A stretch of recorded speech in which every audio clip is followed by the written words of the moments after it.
comunicação já não são meros instrumentos no sentido tradicional, técnico tradicional, mas feixes de propriedades ativas. São algo tecnologicamente novo e diferente. As tecnologias tradicionais serviam como instrumentos para aumentar o alcance dos sentidos, braço, visão, movimentos. As novas tecnologias ampliam o potencial cognitivo do ser humano, seu cérebro, mente, possibilitam mixagens cognitivas complexas e cooperativas. Uma quantidade imensa de insumos informativos está à disposição nas redes, entre as quais ainda sobressai a internet. Um grande número de agentes cognitivos humanos pode interligar-se em um mesmo processo de construção de conhecimentos, e os próprios sistemas interagentes artificiais se transformaram em máquinas cooperativas, com as quais podemos estabelecer parcerias na pesquisa e no aviamento de experiências de aprendizagem. Para evitar mal-entendidos, continua Hugo Asman, é importante prevenir. A crítica à razão instrumental continua sendo um desafio permanente. Nada de redução do logos à tecne, mas, doravante, já não haverá uma instituição do logos sem a cooperação da tecne. As duas coisas se tornaram inseparáveis em muitas das instâncias, não em todas, é claro, do que chamamos aprender e conhecer. Estamos desafiados a assumir um novo enfoque do fenômeno técnico, na medida em que este se tornou coestruturador de nossos modos de organizar e configurar linguagens, penetrou também nas formas do nosso conhecimento. Dar destaque a essa ideia serve aqui de ponto de partida para pensar na transversalidade, ou, se você quiser, na multidisciplinaridade, em particular na experiência educativa. Podemos intuir que o pensador sugere que os instrumentos tecnológicos ligados à informação e à comunicação permitem ampliar o que possibilita a transversalidade, o encontro dos corpos. Notem que a informação por si não favoreceria a interligação, não gera a comunidade de aprendentes. Isto se dá quando os corpos encontram, no instrumental tecnológico, a possibilidade de partilhar ideias, os saberes, os problemas, os desejos. Isto faz a informação, os dados, os conteúdos atravessarem os mais diferentes campos dos saberes. É o movimento dos corpos na direção de uma experiência de conhecer junto que suscita e favorece a transversalidade. Com isso, quero sugerir a impossibilidade da filosofia realizar o papel de transversalidade, a ela confiado antes de sua obrigatoriedade nos PCNs, né, e ainda presente na experiência escolar. Isso porque o que une, o que atravessa, o que costura, o que junta, são os corpos quando se encontram para a prosa, da escuta atenta e para a fala respeitosa. Na melhor das hipóteses, é o filosofar enquanto lugar do espantar-se, do deslocamento, da pergunta curiosa, o que pode desencadear a experiência de aproximar, de criar pontos de ligação, no meu entendimento, escondidas na ideia da transversalidade, da multidisciplinaridade. E isto é possível porque o espanto é uma experiência corporal, porque a pergunta é decisão corporal de enfrentar o misterioso. Dessa perspectiva, a filosofia pode colaborar com este movimento de fazer os diferentes se aproximarem dos saberes, deligarem na experiência educativa, se houver a possibilidade dos corpos apresentarem as suas questões. Não é o conteúdo filosófico por si suficiente para gerar essa experiência oblíqua, mas a experiência de curiosidade, que a disciplina de filosofia pode colaborar para gerar, e que transformará os problemas éticos, políticos, dos que participam da vida escolar, numa experiência transversal. Assim, as consequências éticas da reforma protestante, por exemplo, as implicações políticas da ditadura militar, o conhecimento da geografia do meu país e cidade, a capacidade de realizar os cálculos, de conhecer as leis da física, entre outros tantos saberes que compõem a vida escolar, serão costurados pelos corpos que procuram respostas para as perguntas existenciais. A ponderação sobre a fome, por exemplo, quando decorrente dos corpos, poderá ser ocasião de ligação com a biologia, com a matemática, com a física, com a literatura, com a filosofia, com a sociologia e assim por diante. O que gera transversalidade são os corpos. São eles que transformam os retalhos do conhecimento em uma toalha que forra e embeleza a mesa que nos reúne para aprender e ensinar junto. Os corpos são transversais. São eles que atravessam os limites disciplinares da estrutura escolar e unem aquilo que, a rigor, só pode ou só deveria ser pensado junto, que são os conhecimentos disciplinares. Como os corpos e suas poesias estão olvidados, escondidos, negados, dentro e fora da experiência escolar, seguimos crendo que a filosofia é ou pode ser transversal. É isto que eu queria dizer. Obrigado. Obrigado, professor Wesley Dourado. Eu gostaria que eu falasse mais um pouquinho sobre você. Me fale para a plateia sobre o seu trabalho. Bom, a coisa mais importante a dizer a meu respeito é que é bom estar aqui, né, com vocês, aprendendo um pouquinho mais, participando desse evento significativo. Eu sou professor de filosofia da Rede Pública Municipal de São Caetano, também da rede privada, em particular na Universidade Metodista. E é isso, uma satisfação estar aqui com vocês. Obrigado, Wesley. Professor Hugo Alan, 10 minutos, aviso com Bom dia a todas e a todos. Bom, gente, eu quero fazer aqui algumas considerações. Falarei bem pouco sobre a multidisciplinariedade da filosofia e, no fim da fala, vai ser concluído o porquê. Tá? Primeiro, eu gostaria de falar um pouco sobre a conjuntura da educação em geral, né? Porque se nós estamos aqui hoje como professores e professores de filosofia, é porque a filosofia está na educação e porque, né, nós somos membros também desse fenômeno, que é um fenômeno obrigatório, né, da filosofia enquanto disciplina na educação. Tudo bem? Então, uma coisa que eu gostaria de destacar é que a educação, sobretudo do nosso Estado, ela sofre diversos ataques, né, sendo do governo federal ou sendo de governos estaduais e municipais. Né? No nosso caso, o governo estadual de São Paulo e governos municipais. Eu quero ressaltar apenas 2 pontos aqui desses ataques, que é, primeiro, tudo apontando para uma privatização da educação pública e, por outro lado, apontando para uma relativização da função docente do professor, ou seja, da função pedagógica do professor. Tudo bem? Em primeiro lugar, essa relativização da função docente ou da função pedagógica do professor, a gente pode encontrar claramente pegando os manuais, por exemplo, do ensino integral, tanto do governo federal quanto do estadual. Né? Ou seja, o ensino médio inovador, mais educação. O de São Paulo, eu esqueci o nome lá, tem um nome bonito lá, né? Vive. São Paulo faz escola, mas tem o Viva agora, né? Viva, Vive. Não importa agora o nome. Vence. Isso, Vence. Né? Então, o que esses programas fazem, né, com o professor? Primeira coisa, fragmenta a categoria. Agora nós temos professor comunitário, articulador comunitário, professor disso, professor daquilo. Né? Então, a gente já percebe uma relativização de funções docentes, né? E, sobretudo, de fragmentação da categoria. Né? Professores que vão fazer um trabalho específico, recebendo bolsas de estudo, muitas vezes, né? Não são nem salários, né? Bolsa de estudo. E o principal aqui, a meu ver, que já entraria em outro tópico, mas é bom destacar, a contratação desses docentes se dá por perfil. Ou seja, o diretor escolhe quem vai trabalhar na sua escola de acordo com os perfis subjetivos que ele julga serem os adequados para exercer a sua função ali. Tudo bem? Uma outra coisa, há nessa relativização também embutida, né? Se nós lermos os manuais, eu separei algumas falas dos manuais, sobretudo aquele passo a passo do Mais Educação. Vocês viram aquilo? É terrível. Professor, há caixas, há uma caixa aí com alguns brinquedos. Pegue esses brinquedos, abra e distribua para os seus alunos. Nesse sentido.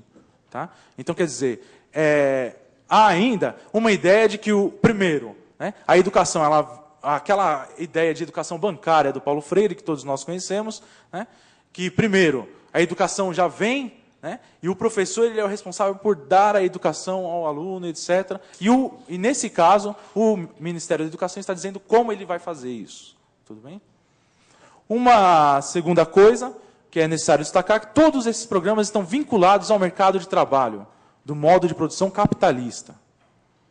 Né? Então, eles perpetuam uma ideia de que a classe trabalhadora tem que continuar sendo a classe trabalhadora, servindo ao mercado de trabalho das maneiras que nós sabemos como, nos serviços de infraestrutura, não é? Na criminalidade, que é hoje o mercado de trabalho também. Né? Então, esses serviços perpetuam isso. Muitas vezes, como Mais Educação, por exemplo, o governo manda a verba e dá um manual. Nada mais. O docente, quem vai contratar, é o diretor. Nós sabemos que nós temos diretores imbecis, como foi bem dito na rede ontem, ou como foi bem dito aqui no encontro hoje, ontem, né? E esses diretores, eles contratam pessoas que vão servi-los no que eles quiserem, para poder dominar as escolas e fazerem esse papel. Né? Na minha escola, por exemplo, a professora comunitária, ou articuladora comunitária, não sei de qual programa, o mediador comunitário, é uma professora que os professores odeiam, que ela já foi coordenadora lá e eles tiraram ela. Se ela odeia os professores, imagina a comunidade. Né? Então, esses serviços eles só servem para transferir verba para instituições privadas amigas da escola. Como nós temos algumas ONGs que são amigas da escola, que utilizam o espaço público para mediar os interesses privados de obtenção de lucro. Tudo bem? Com o dinheiro do governo federal. Uma outra coisa que é necessário aqui dizer, que também não está mais ou menos nessa relativização da função pedagógica, são as lousas digitais, que já estão sendo implantadas. Na região de Hortolândia, por exemplo, já foram implantadas em 40 escolas, salvo engano. Tá? Essas lousas digitais, elas vêm com 30% do conteúdo pronto. Qualquer macaco pode apertar lá e passar o conteúdo para o aluno. Não é necessário do professor lá. E aí, salvo ainda, e que não é necessário dizer, que todos nós sabemos também, a burocratização do espaço escolar. Né? Vai chegando o projeto, vai chegando verba. Eu acho que verba hoje não é o nosso principal problema na educação. Eu acho que muitas vezes sobra verba. Na minha escola, por exemplo, que é uma escola de periferia, de péssima qualidade, sobra verba. Só que nós, pela burocratização do espaço escolar, nós não conseguimos colocar essa verba em ação, não conseguimos fazer projeto de ação, porque a rede todos os dias manda milhões de funções para os professores fazerem funções burocráticas, vide IDESB e SARESP, né? E aí a gente tem que ficar corrigindo prova de matemática, por exemplo, né, gabaritando prova de matemática, e não dá tempo de colocar essas verbas em ação. Então, ainda além dessa conjuntura de relativização da função docente, né, eu quero destacar novamente o desvio de verbas públicas para empresas privadas, que são empresas privadas que depois, fantasmagoricamente, eu diria, ou não por acaso, né, para dar o contrassenso, são as mesmas empresas que apoiam os partidos políticos nas eleições. Uma outra, então, questão que eu quero colocar aqui, para a gente pensar um pouco na nossa conjuntura, e aí já entrando especificamente do professor de filosofia, né? Qual seria a especificidade da filosofia no espaço escolar, portanto? Não estou falando da multidisciplinaridade ainda, né? Qual seria a especificidade da filosofia no espaço escolar? E aí eu me somo muito ao que o Wesley disse, né? Ontem nós ouvimos algumas falas, e me desculpem, muitas vezes fetichizando a filosofia, né? Como se a filosofia fosse a salvadora da educação. Não é, gente.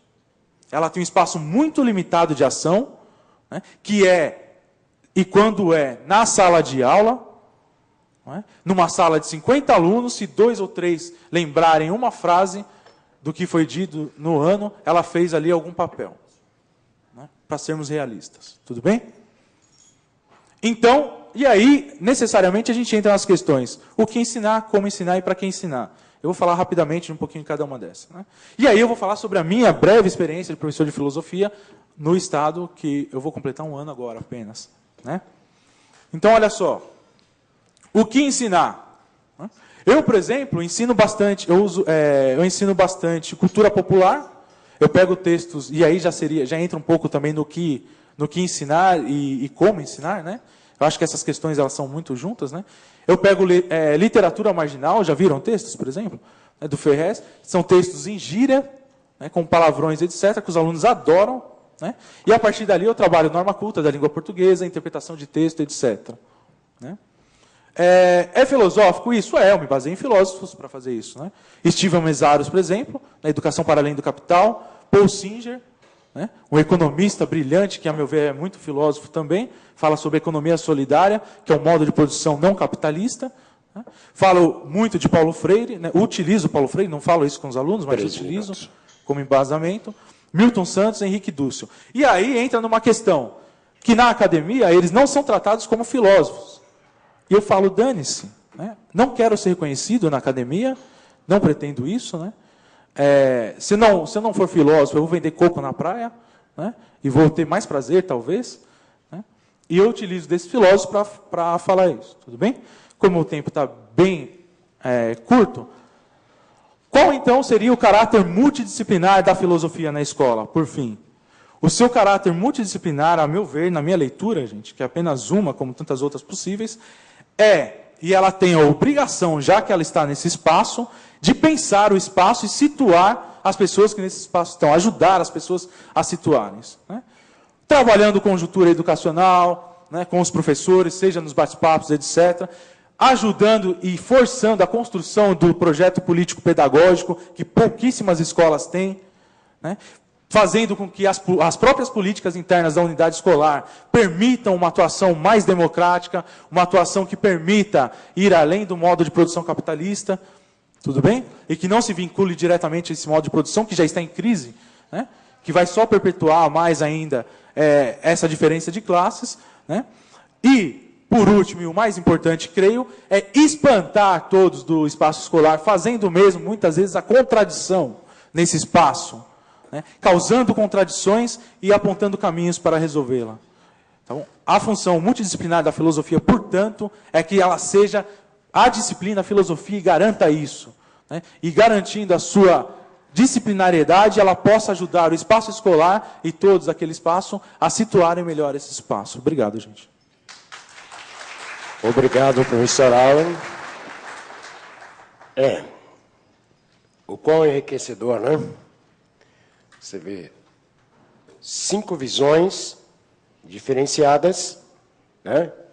Mas todas com o mesmo propósito, que é garantir e defender a importância não só da filosofia. Eu não costumo dizer só isso, não só a filosofia que é importante na formação dos nossos educandos, mas todas as demais ciências. Bom, a regra agora é 2 minutos para intervenções, tá? Ou aviso com 1 minuto, ok? Na terceira fala, eu encerro as inscrições.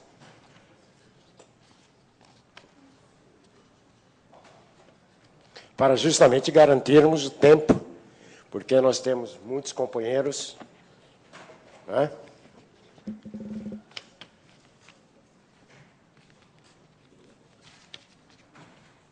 Mais alguém?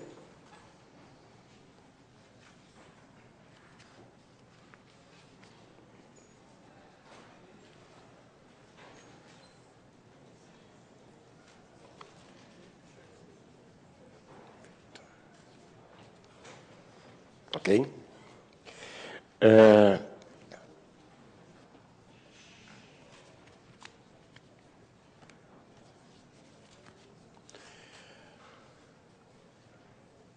Professor Aldo, 3 minutos, aviso com Bom dia. 2. Assim, em primeiro lugar, eu quero deixar claro que a discussão sobre alfabetização científica, né, ela deve ser vista com bons olhos e isso não está colocado em discussão. Né?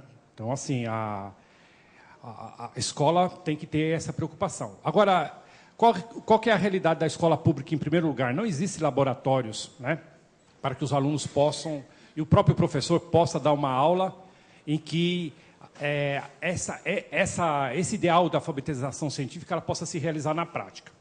Então, isto é uma coisa, né, que eu gostaria de frisar. Mas eu penso que a questão fundamental que deveria ser discutida, ela não foi discutida. Tá? Então, assim, primeiro, agradecer a exposição que os professores fizeram, né? Mas é uma discussão muito técnica e eu não tenho condições de ter acesso a esse tipo de conhecimento. Então, assim, eu acho que a discussão principal é a filosofia, ela não deve ter a preocupação com a alfabetização científica.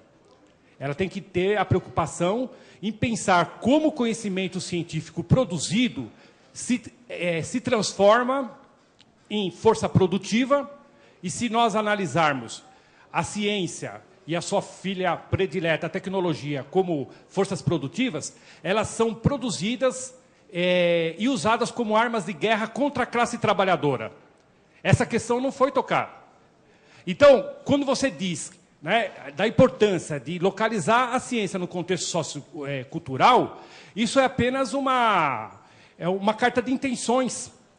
Por quê?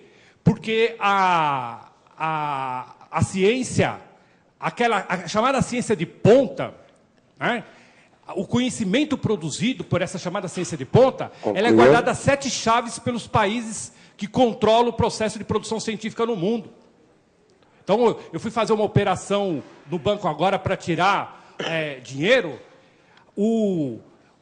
Essa operação que eu faço, que qualquer um aqui faz, que usa, por exemplo, celular, é uma tecnologia professor, satélite artificial norte-americano, que se eles acharem por bem desligar, nós aqui no Brasil não fazemos mais nenhum tipo de comunicação, de operação. Então, assim, eu acho que a questão fundamental é pensar como a ciência ela é utilizada contra os trabalhadores e que, portanto, eu quero colocar como proposta da mesa, né, que nós devemos pensar a cientificidade como um princípio do currículo que possa servir aos trabalhadores e aos filhos dos trabalhadores da escola pública. Obrigado, professor Aldo. Seu crachá, professor. Professor Andréia.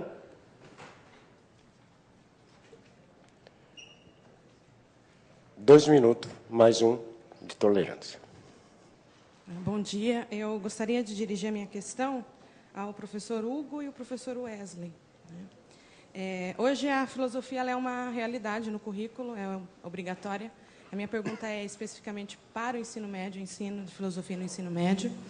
E para falar primeiro de a interdisciplinaridade e a multidisciplinaridade, que é, né, o foco da discussão, eu gostaria que vocês trouxessem qual seria a especificidade da filosofia para o ensino no nível médio, né? Então, de forma bem objetiva, como seria essa especificidade? Obrigada. Obrigado, professora Andréia. Levou apenas 1 minuto e meio. Professor Marcos.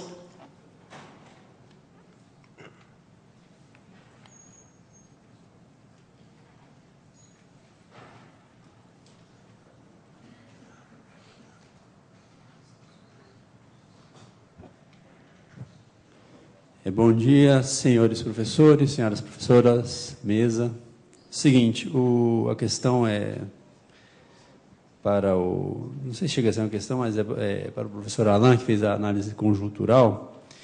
E tem um alinhamento no que nós consideramos como bastante relevante, que é o seguinte.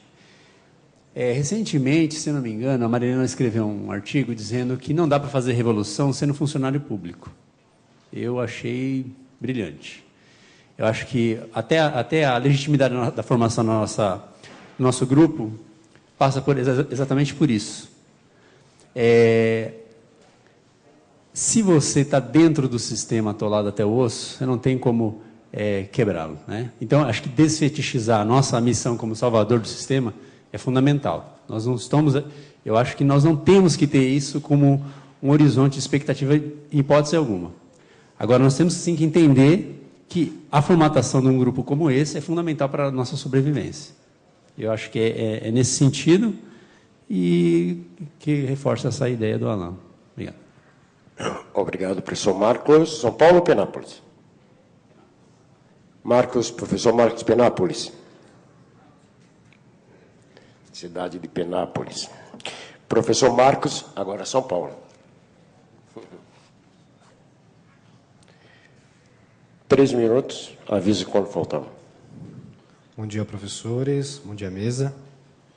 Eu gostaria de estar salientando 2 questões, que é um problema que eu tenho vivido enquanto professor de Estado, enquanto estudante também da Unifesp, lá de Guarulhos, ou Pimentas, e é uma discussão que passa sobre o ensino de filosofia e como deve ser esse ensino de filosofia, né? O que se fazer com essa matéria, né? Concordo com o professor Wesley que a filosofia, como um multidisciplinar, toque, em alguns momentos, né, seja uma matéria transversal que toque, justamente para ser uma matéria investigativa, que busque a curiosidade, que tenha um certo cuidado em buscar o saber, ela toca nas outras ciências, e daí, então, você tem um conhecimento que pode ser dito transversal, multidisciplinar. Mas estava lendo junto aos professores da Unifesp um documento da Unesco, publicado em 2009, sobre filosofia na América Latina e no Caribe, e nesse documento falava o trato que os países estavam dando à filosofia. O Brasil também foi citado. O Uruguai, país vizinho, é o país que tem a maior tradição filosófica na América Latina. Lá os professores já estão numa discussão muito adiantada sobre o que é filosofia, o que é se fazer filosofia. E o interessante também foi analisar o caso do México. 1 minuto. O México, a filosofia, ela foi tratada muito como um tema multidisciplinar, e aí se esvaziou-se o conceito do que é filosofia, porque nós filósofos não devemos esquecer que existe um pano de fundo na nossa cabeça, sempre questionando o que é filosofia, para que nós possamos, então, aplicar para os nossos alunos esse conhecimento. E no México, a filosofia passou de matéria de filosofia a uma matéria englobada às outras matérias. Ou seja, deixou de ser matéria para estar atrelada às outras. É por isso que eu levanto essas 2 questões. A primeira, o cuidado que nós devemos ter ao dizer que a filosofia é multidisciplinar. Devemos estabelecer com muito cuidado esse termo. Depois, fazer filosofia seria simplesmente, como nós vimos aqui, com os professores que falaram sobre ciência. Concluindo. Fazer filosofia é fazer história da filosofia, ou seja, pegar, fazer uma historicidade da filosofia, daí falar das ciências, ou fazer filosofia seria simplesmente o ato de filosofar. Eu acho que nós devemos ter em mente que ser filósofo, o que é filosofia, talvez não passe exatamente por técnicas, eu concordo com o professor, que filosofia é só história da filosofia, só Obrigado, rigidez professor. historiográfica. Obrigado, professor Marcos. Professor Tiago.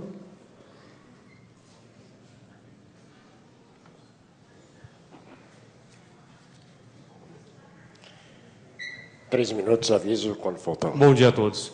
Eu só retomo um ponto que eu até coloquei ontem, gente, que são as expectativas que nós temos no ensinar filosofia para o ensino médio. No ensino médio, nós não estamos formando filósofos, como matemático não está formando matemático, como professor de química não está formando alguém para assinar CRQ.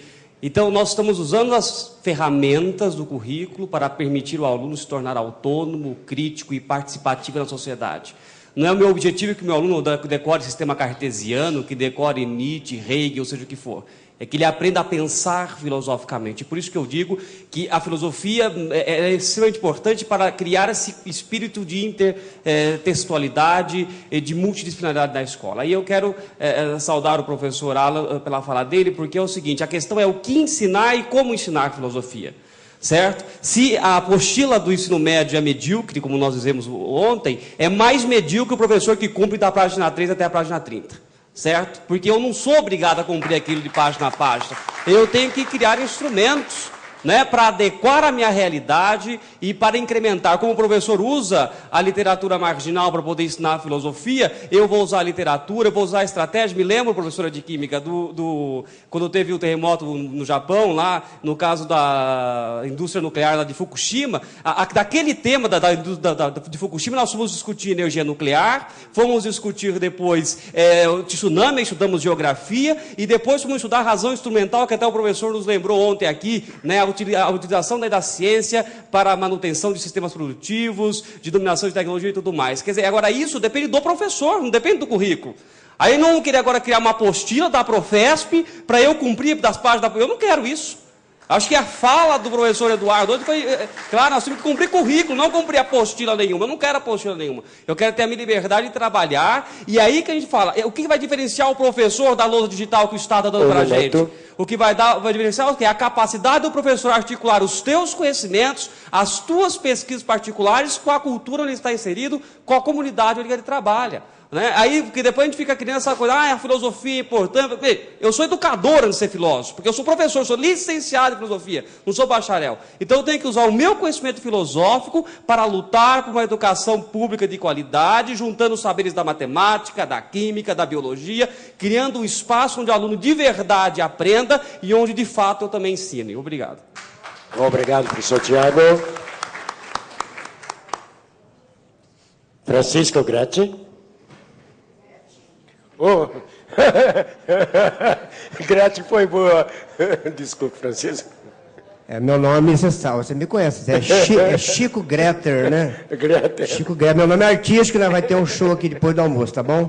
Os artistas. Só pegando a palavrinha final, ficou claro ontem aqui que a Profesp não está querendo fazer apostila, né? Ficou claro ontem na minha fala aqui, né? Nós queremos justamente a fala dele contempla isso. Uma perguntinha aqui para os professores, Elisa, né? Aníbal e Andréa, né? Isso. Eu tentei já muitas vezes, mas eu queria que vocês dessem uma dica para nós, acho que para os professores aqui, de trabalhar mais essa ligação ciência, tecnologia e filosofia, né? Que é um tema que eu acho interessante para o ensino médio, como se diz aqui, né? E como a gente não tem muita formação científica, e eu acho que brasileiro e professor não tem dificuldade nisso, a gente vai trabalhar, e essa é a questão epistemológica, a questão da técnica e tudo mais, e a gente sente dificuldade. Eu queria que vocês dessem uma dica para nós, de como a gente poderia, com os professores das ditas ciências, né, biológicas e exatas, fazer um trabalho